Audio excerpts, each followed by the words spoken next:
Gracias por acompañarnos en esta transmisión.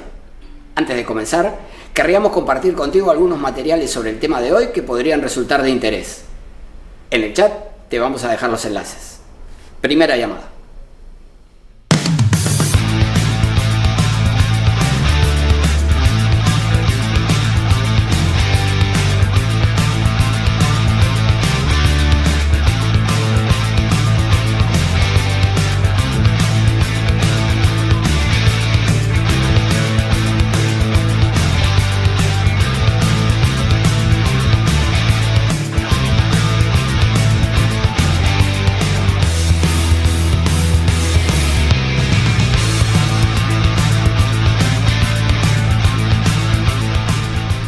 Ya estamos por comenzar la transmisión, pero antes quería pedirte que si te interesan nuestros contenidos, nos sigas en nuestras redes sociales. En el chat vas a encontrar los enlaces. Cuando regreses, estaremos comenzando. Segunda llamada.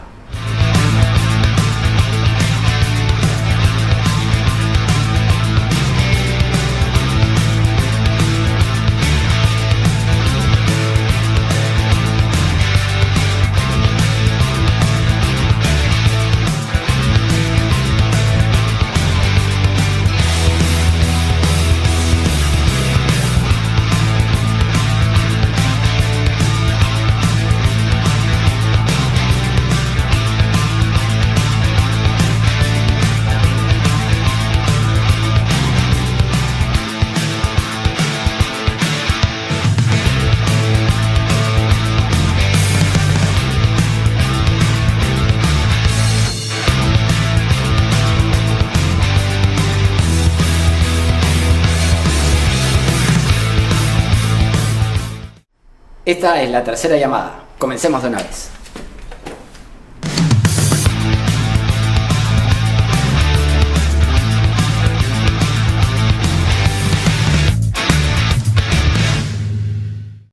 Hola, ¿qué tal? Muy buenas tardes. ¿Cómo están ustedes? ¿Cómo les va? Comenzamos una nueva transmisión de la segunda temporada de El Constitucional, que se sigue transmitiendo como siempre a través de nuestra página de Facebook, omar.sar, por televisión abierta a través de Onda Digital, canal 18.4 en Lima, y a través de la plataforma de LP Pasión por el Derecho, que es una entidad de referencia en materia jurídica y brinda capacitación a miles de profesionales. Como siempre decimos, El Constitucional es un programa multimedia que se transmite por web, por redes sociales y por televisión abierta. ¿Qué más pueden pedir los seguidores del derecho constitucional? Estamos en todas las plataformas. Les vamos a pedir, eso sí, que nos dejen por favor su like en esta transmisión, que se incorporen como colaboradores de nuestra página de Facebook omar.sar, para que el material que te interesa sobre nuestra materia, sobre el derecho constitucional, llegue a más gente. Hoy vamos a tratar sobre un asunto procesal de la máxima importancia que está en el filo de la improcedencia, a veces de un lado de ese filo y a veces del otro. Vamos a ver esto. Los procesos constitucionales tienen por finalidad garantizar la supremacía normativa de la Constitución. Ya sea que se trate de la jerarquía normativa, propiamente hablando, es decir, de la efectividad del artículo 51 de la Constitución, en cuanto establece que la Constitución prevalece sobre la ley y esta sobre las normas de inferior jerarquía. Por otro lado, también pueden tratarse estos procesos de preservar la integridad de las competencias establecidas en la Constitución respecto de los órganos constitucionales, y estas competencias están desarrolladas en las leyes orgánicas de acuerdo con el artículo 106 de la Constitución. O por último, puede tratarse de procesos orientados a garantizar la eficacia de los derechos fundamentales. En este último ámbito, es decir, en el de los procesos de tutela de derechos fundamentales, tenemos naturalmente, como ustedes ya saben, el proceso de habeas corpus, el amparo, el habeas data y el proceso de cumplimiento.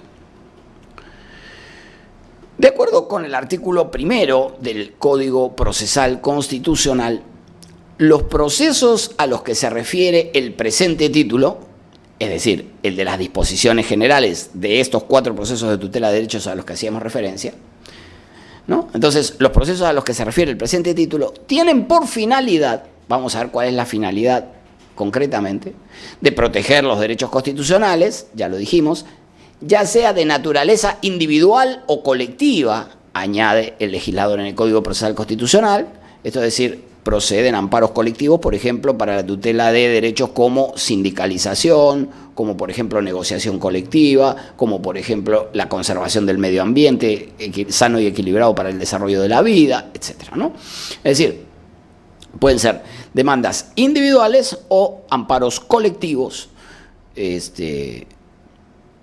reponiendo, dice el código, y esta es la parte más importante en lo que interesa hoy, reponiendo las cosas al estado anterior a la violación o amenaza de violación de un derecho constitucional. Entonces, aquí el código concreta claramente cuál es la finalidad de los procesos. Retrotraer las cosas, llevar el estado de cosas al estado anterior a que se produjera la vulneración del derecho fundamental. El objeto de estos procesos de tutela, entonces, consiste en justamente retrotraer las cosas al estado anterior a la violación o amenaza del derecho fundamental, es decir, restablecer al titular en el goce efectivo de tal derecho. Justamente ese es el objeto de retrotraer las cosas al estado anterior a la violación, reponer a la víctima en el goce efectivo de su derecho fundamental. La pregunta es entonces, ¿en qué casos no podría cumplirse con ese objeto de restablecer a la víctima en el goce del derecho fundamental vulnerado o amenazado?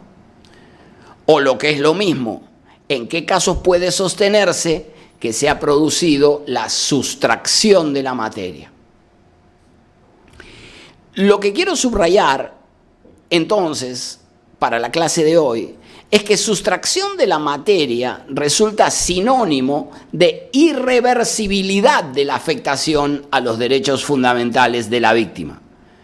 Aunque esto no implica que necesariamente se deba desestimar la demanda, como vamos a ver y explicaremos por qué. Entonces, el tema de la sustracción de la materia tiene que ver con que se ha frustrado esta finalidad prevista en el artículo primero de retrotraer a las cosas al estado anterior. Entonces, si hemos dado este paso, sustracción de la materia es sinónimo de afectación irreversible de los derechos fundamentales, cabría preguntarse, ¿y en qué casos sucede esto? Pueden presentarse tres supuestos que producen la sustracción de la materia. Esto es decir, la irreversibilidad de la vulneración o de la amenaza. Tres casos. Primero, cuando cesa la agresión de un derecho fundamental. No había una vulneración, sino, mejor dicho, cuando se consumó la vulneración y esta cesa, cuando existe solo una amenaza, no se ha consumado la vulneración y también cesa esa amenaza. Recuerden ustedes que, de acuerdo con el inciso segundo del artículo 200 de la Constitución, el amparo procede cuando exista vulneración, pero también cuando exista amenaza de un derecho fundamental. En consecuencia, si cesa la agresión o cesa la amenaza, entonces se produce la sustracción de la materia. Pero también se produce la sustracción de la materia, decíamos, en un tercer escenario, es decir, cuando la agresión al derecho del que se trata se ha tornado irreparable. Vamos a ver un ejemplo de cada uno de estos supuestos para explicarnos de un modo más acabado en relación con estos casos que producen la imposibilidad de restablecer al titular del derecho en el goce del mismo. Caso número 1. Supongan que se emite una resolución administrativa que me notifica, yo soy el propietario de un predio, que una carretera va a pasar por el medio de ese predio. es un predio agrícola y además no existe expropiación, nada. Me comunican que una carretera va a pasar en el futuro, naturalmente. La obra todavía no ha comenzado. Por lo tanto, al terreno nadie ha ingresado, así que no existe una vulneración del derecho. No se ha consumado la afectación del derecho de propiedad. Pero claramente existe una amenaza de que ello va a suceder. La autoridad me notifica que por allí va a pasar. ¿Correcto? Entonces, estamos en este caso frente al supuesto de amenaza.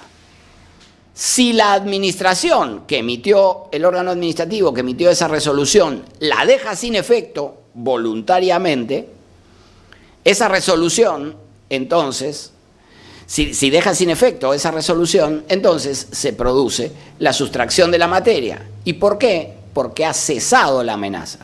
Existía la resolución, pero más tarde la propia administración, por su sola voluntad, su sola decisión, dejó sin efecto esa resolución administrativa. Amenazaba un derecho, anuló la resolución, la dejó sin efecto, cesó la amenaza que existía. Hoy mi derecho de propiedad no está amenazado, ya no existe esta decisión, o se ha dejado sin efecto esta decisión de que iba a pasar una carretera por allí. Primer supuesto, cesó la amenaza.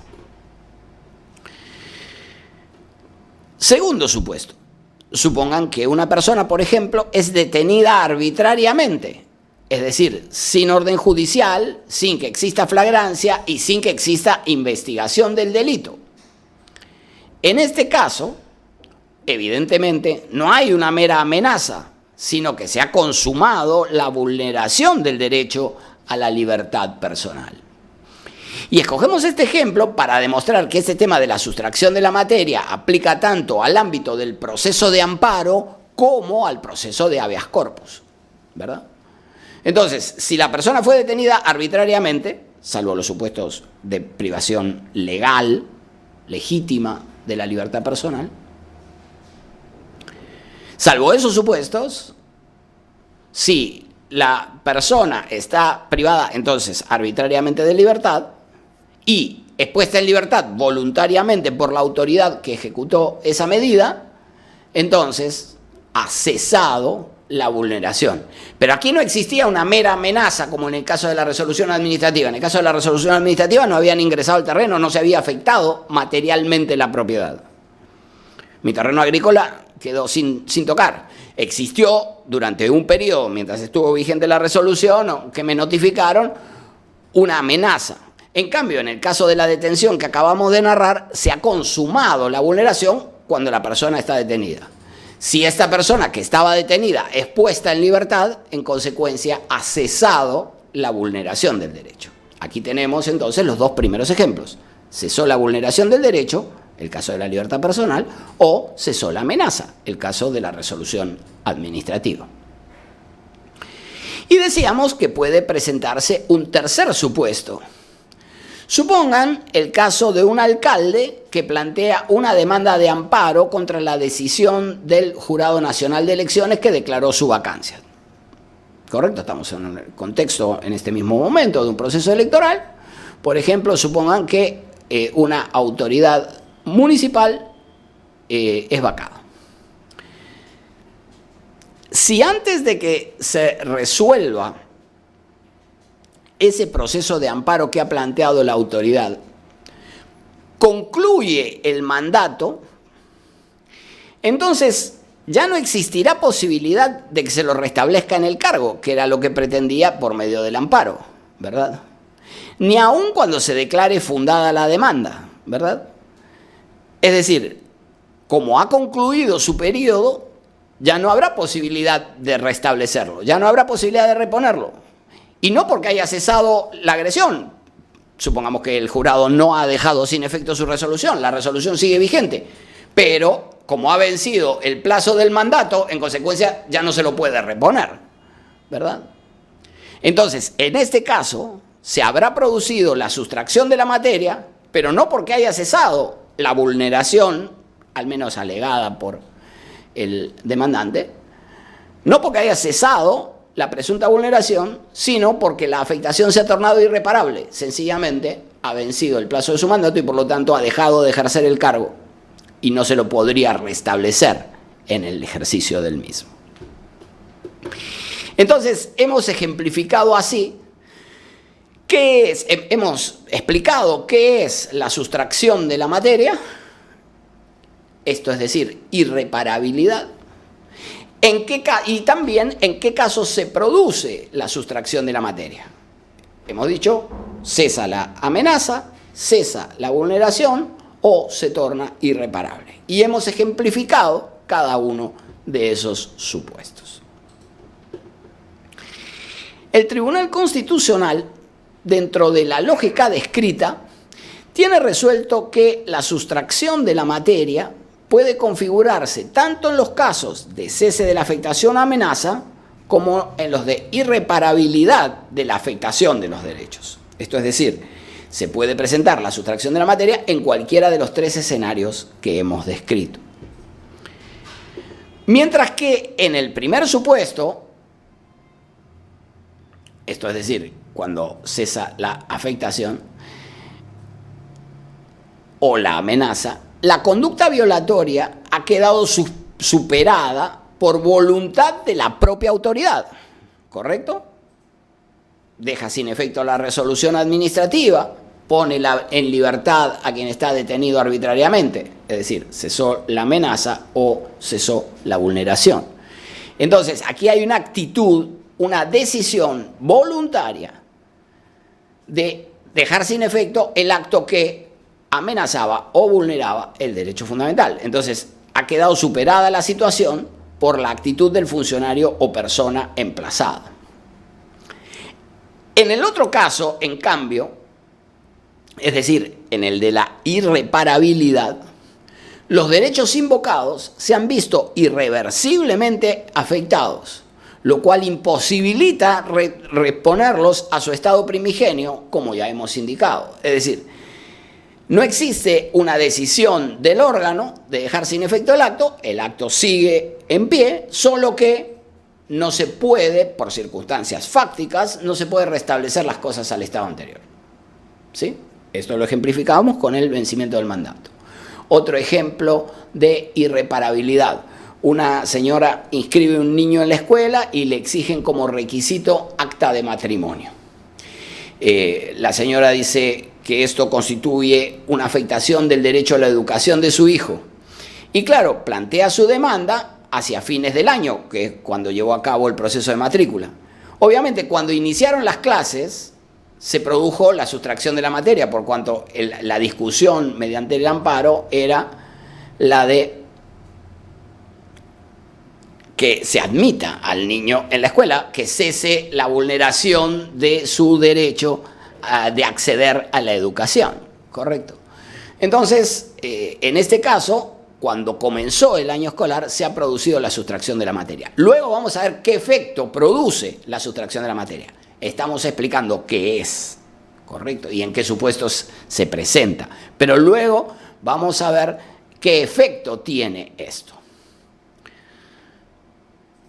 En el marco establecido por el nuevo Código Procesal Constitucional, la sustracción de la materia puede, sin embargo, implicar dos tipos de regímenes procesales, ha dicho el Tribunal Constitucional. Uno ordinario y otro excepcional. Vamos a ver. Efectivamente, el ya citado artículo primero, solo que en su segundo párrafo, es decir, luego de decir esto, que la finalidad de los procesos es retrotraer las cosas al estado anterior a la vulneración o amenaza, el segundo párrafo de ese mismo artículo primero dice lo siguiente, presten atención. Si luego de presentada la demanda, es decir, primero se presenta la demanda y luego de presentada la demanda, cesa la agresión o amenaza por decisión voluntaria del agresor, o si ella deviene irreparable, que era el tercer supuesto, el juez, atendiendo al agravio producido, declarará fundada la demanda, precisando los alcances de su decisión disponiendo que el emplazado no vuelva a incurrir en las acciones u omisiones que motivaran la interposición de la demanda y que si procediere de modo contrario se le aplicarán las medidas coercitivas previstas en el artículo 27 del presente Código sin perjuicio de las responsabilidades que correspondan. Entonces, de acuerdo con lo que acabamos de leer, si la demanda fue presentada antes de que se produzca la sustracción de la materia, el juez podrá declarar fundada la demanda, aun cuando se haya producido este fenómeno de que cesó la agresión o que cesó la amenaza o que se tornó irreparable. Aun cuando se hubiere producido la sustracción de la materia, si la demanda se presentó antes de que cese la vulneración o amenaza, el juez podría declararlo fundado. Ahora vamos a explicar esto y vamos a ver por qué. Efectivamente, en este contexto normativo, con esta disposición constitucional vigente, disposición del Código Procesal Constitucional vigente, ¿sí?, que no estaba antes del ordenamiento del 2004, ¿sí?, es decir, en la Ley de Habeas Corpus y Amparo no había una regla de esta naturaleza. Esta es una novedad que va a introducir el Código del 2004 y que se mantiene en el nuevo Código vigente. En el Código anterior, cada vez que se producía la sustracción de la materia,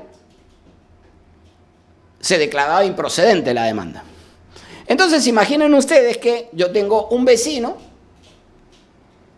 y yo estoy construyendo en mi terreno y pongo la arena en el terreno del vecino. Demanda porque afecto su derecho de propiedad, pero antes de que se dicte sentencia, retiro la arena y la uso para mi construcción. Improcedente la demanda. Cesó la agresión, la vulneración del derecho de propiedad. Días después, en el mismo lugar donde estaba la arena, en su terreno, pongo las piedras. Una nueva demanda, sigo mi construcción, tomo las piedras antes de la sentencia, tomo las piedras, las utilizo para la construcción. Una vez más, cesó otra vez la vulneración de su derecho de propiedad, no pasa nada. Y luego, igual con el fierro, y luego igual con los materiales sanitarios, con lo que fuere. Es decir, podía existir sucesivas vulneraciones y nunca se podía declarar fundada la demanda si es que el agresor hacía cesar el efecto de la vulneración antes de que se dicte la sentencia. Ese es el problema que viene a enfrentar este segundo párrafo del artículo primero que hemos leído. Entonces, en este contexto normativo, donde el Código introduce esta posibilidad en el segundo párrafo del artículo primero, el Tribunal Constitucional señaló que en el régimen procesal que califica como ordinario, se hace innecesario emitir un pronunciamiento de fondo y más bien se declara improcedente la demanda. Esta es la regla. Si no hay un estado de cosas al que se pueda retrotraer la vulneración del derecho, en principio, la demanda es improcedente, ¿sí? ¿Por qué? Porque el objeto del proceso era restablecer al titular del derecho, a quien demanda, en el goce del derecho. Si eso ya no se puede, en principio la demanda deviene improcedente. El tribunal dice, dicho esquema puede darse en escenarios temporales distintos. Cuando el cese de la afectación o el estado de irreparabilidad se produce antes de promoverse la demanda o cuando el cese de la afectación o el estado de irreparabilidad se produce después de interponer la demanda. Vamos a ver esto. El tribunal dice, como es obvio, si se ha producido la sustracción de la materia, esto puede haber sucedido antes de presentar la demanda o luego de presentada, ¿correcto? Si sucede antes de la presentación de la demanda, necesaria, es decir, cuando vino con su demanda, ya había cesado la agresión o amenaza o se había tornado irreparable. Utilicemos nuestros ejemplos. Sale la resolución administrativa que amenaza el derecho fundamental. Luego, momento 2, ese es el momento 1. En el momento 2, la autoridad deja sin efecto la resolución. En el momento 3, supongamos, viene el demandante a plantear su demanda de amparo. pero para cuando llegó, su derecho ya estaba restablecido. Obviamente podrá pretender una indemnización de daños y perjuicios, podrá plantear denuncias penales por usurpación, qué sé yo, no sé. Pero todo eso en la vía ordinaria, obviamente nada por el amparo. Si cuando viene con su demanda ya se había restablecido el goce del derecho, entonces la demanda resulta improcedente. Improcedente. Por otro lado, puede suceder que haya venido con su demanda antes de que se produzca la sustracción de la materia, es decir, que haya cesado la agresión o amenaza o se haya tornado irreparable. Si vino con la demanda antes, ese es el escenario del segundo párrafo del artículo primero. Sin embargo, el hecho de que haya venido con su demanda antes de que se produzca la sustracción de la materia, es decir, antes de que cese la agresión o amenaza o se torne irreparable, no necesariamente quiere decir que se vaya a declarar fundada la demanda, sí o sí. Puede suceder perfectamente que el tribunal no constate que exista tal vulneración, ¿correcto? Entonces, dice el tribunal, la sustracción de la materia puede presentarse antes o después de la sustracción de la materia. La sustracción de la materia puede presentarse antes o después, de la interposición de la demanda. Y en ambos casos, eventualmente, podría declararse improcedente la demanda. Si la sustracción de la materia se produjo después de presentada, el juez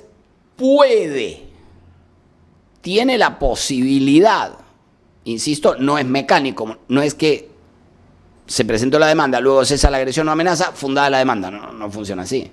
No sabemos si se vulneró el derecho, no sabemos si efectivamente tiene alguna posibilidad de repetirse la vulneración que justifique un pronunciamiento sustantivo, ¿no? Entonces, el juez puede declarar fundada la demanda, pero claro, insisto, que pueda hacerlo no implica que deba hacerlo necesariamente y en todos los casos, ¿verdad?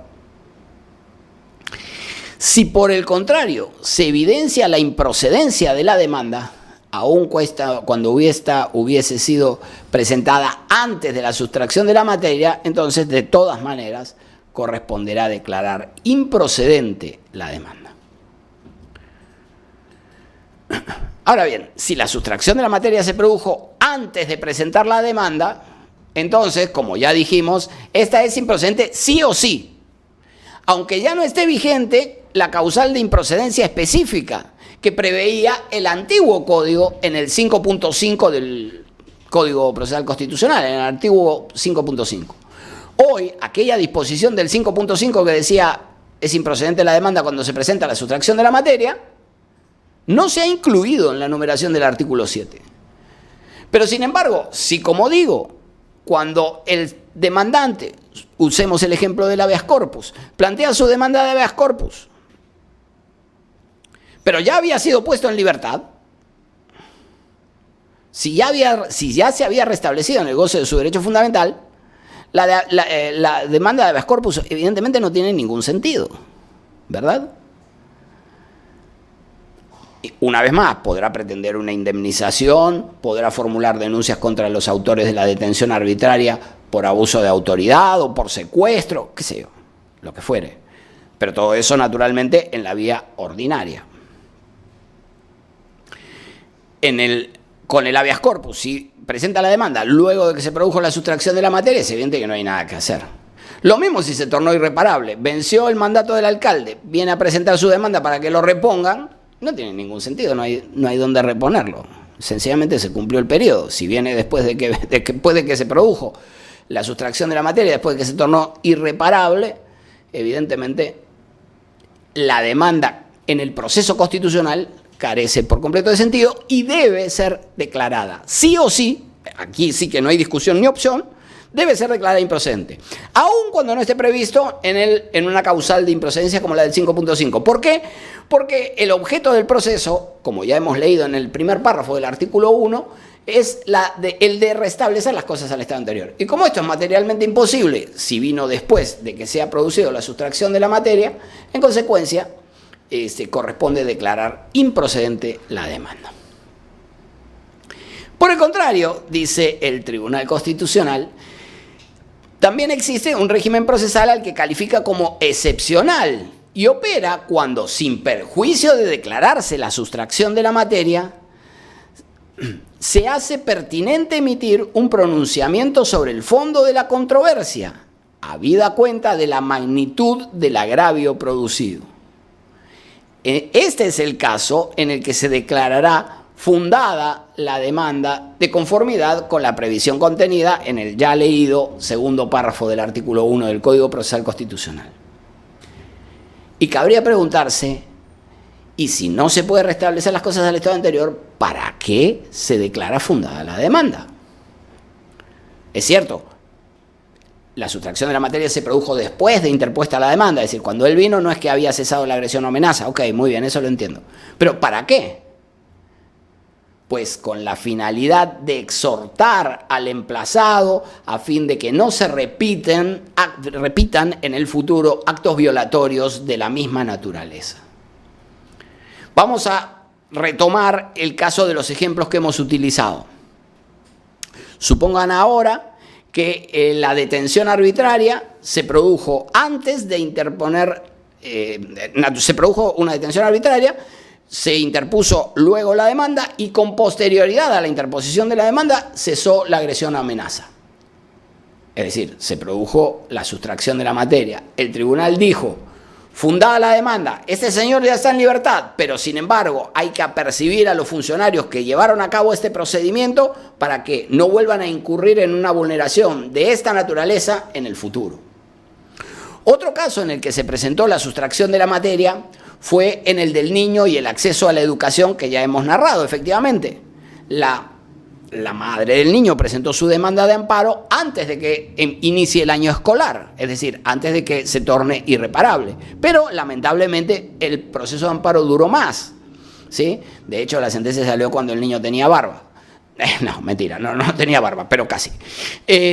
Lo cierto es que la sentencia salió tiempo después de que había comenzado el año escolar. El tribunal dijo, ok, este niño ya ingresó a otro colegio. Sin embargo, fundada la demanda para percibir a la institución educativa de que exigir acta de matrimonio respecto del estado civil de los padres vulnera el derecho a la educación de los menores utilizado como criterio para el acceso de los niños a la escuela. ¿Se entiende? En estos casos concretos, el de la libertad de la persona, el del acceso del niño a la escuela, si la demanda se presentó antes de que se produzca la sustracción de la materia, entonces el juez puede declararla fundada. ¿Y por qué puede declararla fundada? Pues justamente para que no se reproduzca una vulneración de la misma naturaleza.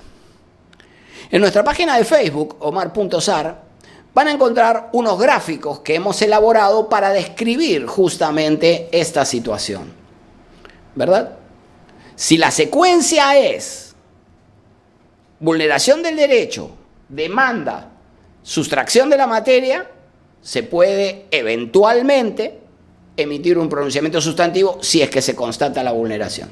Si no, improcedente la demanda en aplicación a contrario sensu del segundo párrafo del artículo primero. Si por el contrario la secuencia es vulneración o amenaza del derecho, sustracción de la materia, ya sea porque cesó o porque se tornó irreparable, y luego viene con la demanda, entonces improcedente la demanda porque no hay un estado anterior al que retrotraer las cosas. Esperamos haber explicado esta situación procesal con claridad y si quedara cualquier duda, les pedimos que nos la dejen en los comentarios y estaremos tratando de absolverla en el más corto plazo. Lo vamos a dejar aquí. Muchas gracias a quienes nos han acompañado en esta transmisión. Recuerden apoyar nuestro trabajo dejando su like, compartiendo este video e incorporándose como colaboradores de nuestra página de Facebook Omar.Sar y los esperamos la próxima semana en una nueva transmisión de la segunda temporada de El Constitucional que se va a transmitir directamente desde Arequipa. Vamos a estar en el 15º Congreso que se organiza en la Ciudad Blanca y El Constitucional va a estar allí. Vamos a hacer un evento en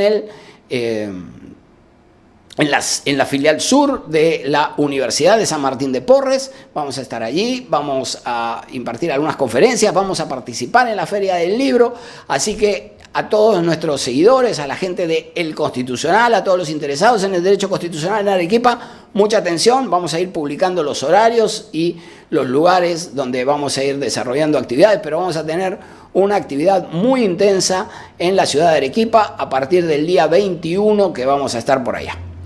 Por lo demás, muchísimas gracias. Nos vemos la siguiente semana.